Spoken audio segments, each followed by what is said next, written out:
So I've been thinking, as I often do, about the nature of reality, and I wanted to share a few proposals.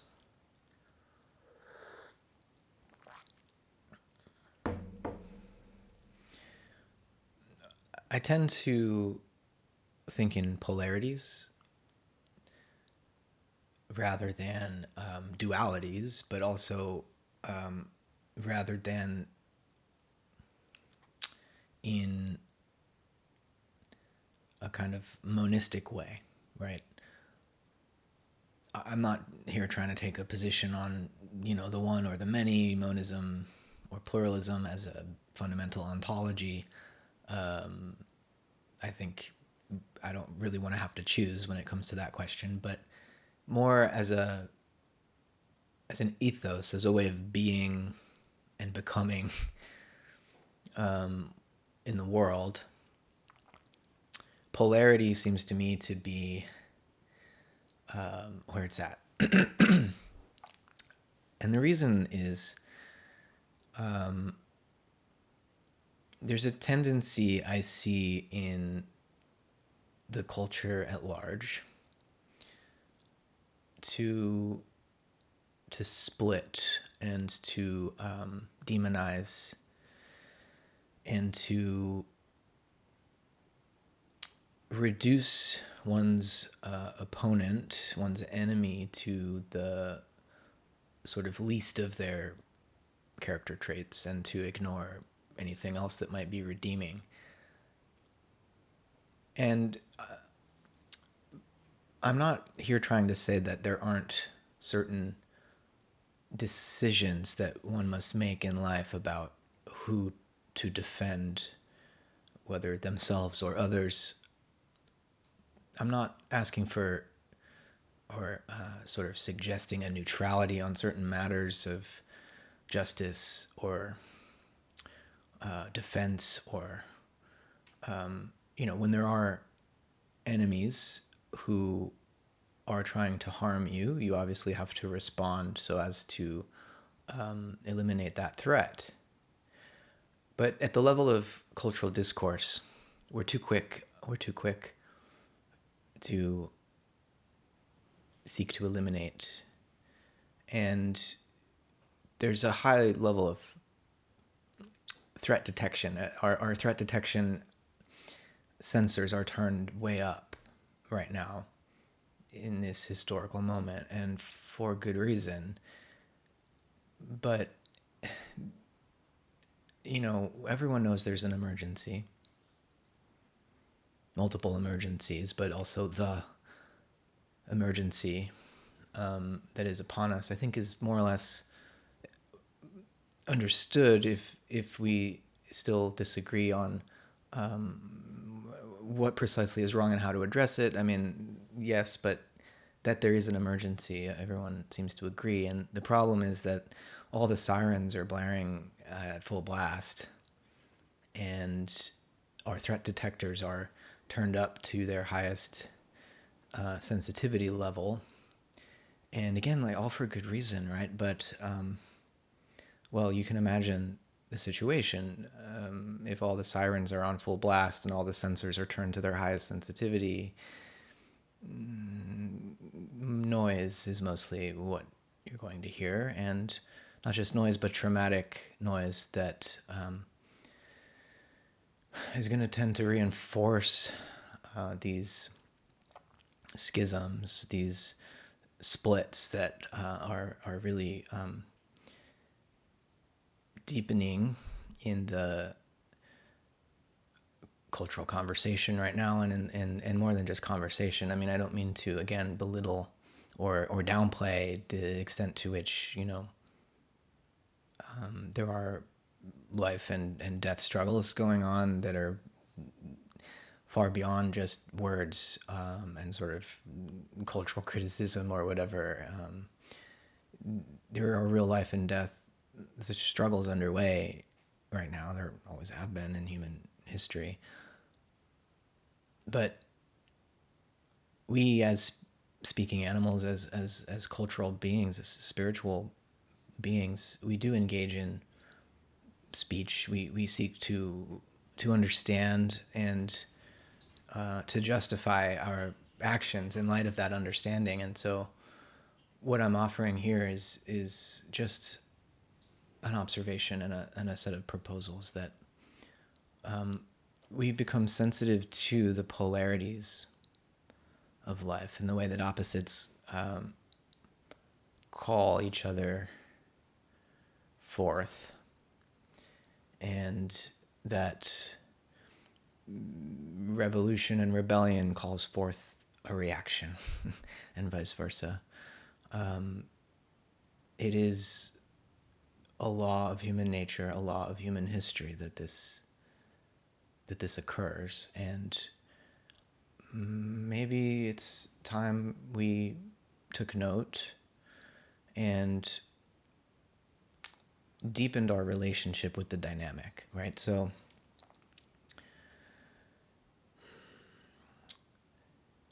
what does an ethos of polarity look like as opposed to an ethos of duality or division, where, you know, the basic motivating factor in one's sense of what's good and bad is you want to be one of the good people and make sure you're aware of who the bad ones are, that you're always pointing them out, that you're on guard against them, doing what you can to undermine and eliminate them, right? And so there's this good guy, bad guy game that we play when we get stuck in this dualistic way of framing things. And again, you know,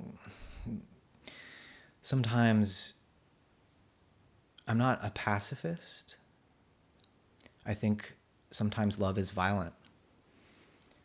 I would never tell anyone else when to resort to that, but I can fully recognize in myself that I would be driven to violence on behalf of love, to protect those I love, right, from those who try to do them harm. And so don't misunderstand me, but as spiritual beings, we are capable of understanding that brings us to at least the possibility of loving our enemies, even as perhaps we find it necessary to neutralize a threat. One needn't do so with malice in one's heart. But engaging in an ethos, understanding the polarities at play in reality, is to recognize that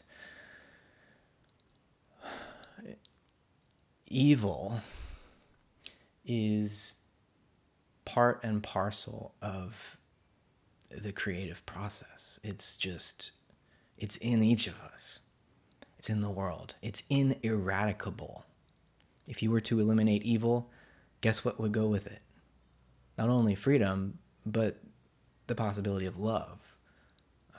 One can only love, one can only will the good if the possibility to will the evil were there too. Otherwise, it's not a free choice, and what good is it?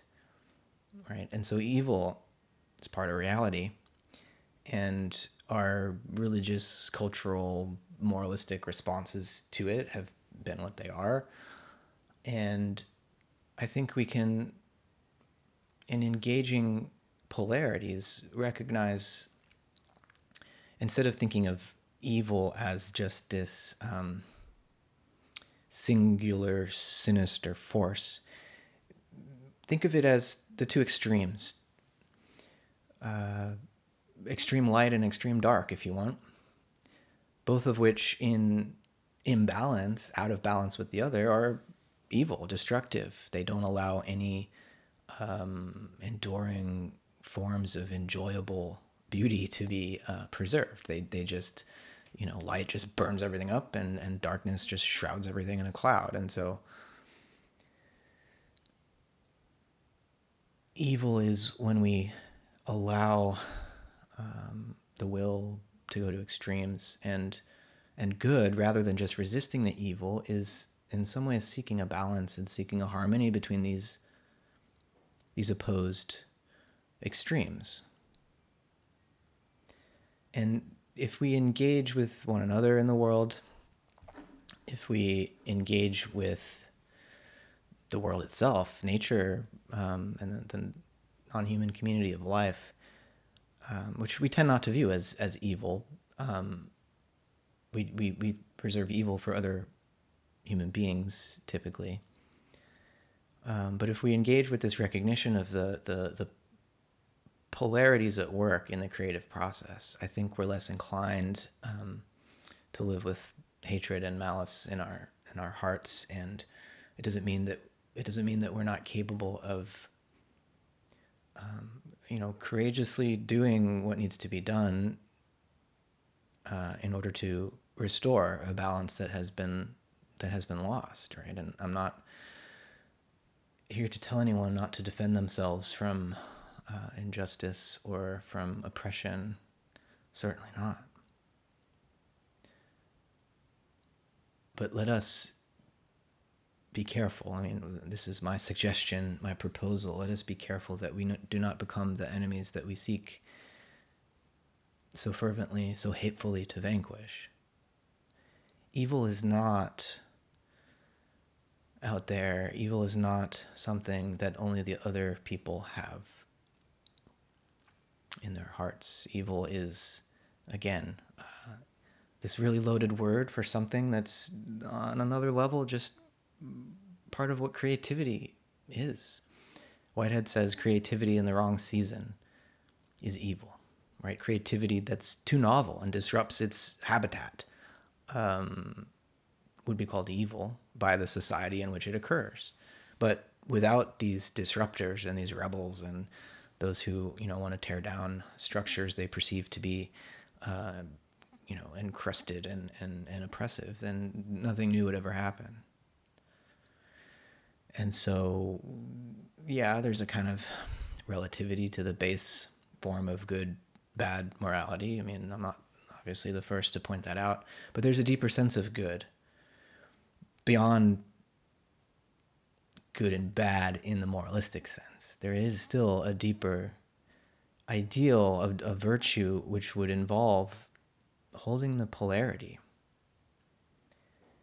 And what it means to hold the polarity, it's unique in every situation. I mean, one of the things about a kind of virtue ethic is that there are no rules, no algorithms that solve the problem for you. You have to respond consciously in a heartfelt and creative way in each situation to know what the virtuous thing to do is, and what is really good for that situation will not be what's good for another situation. So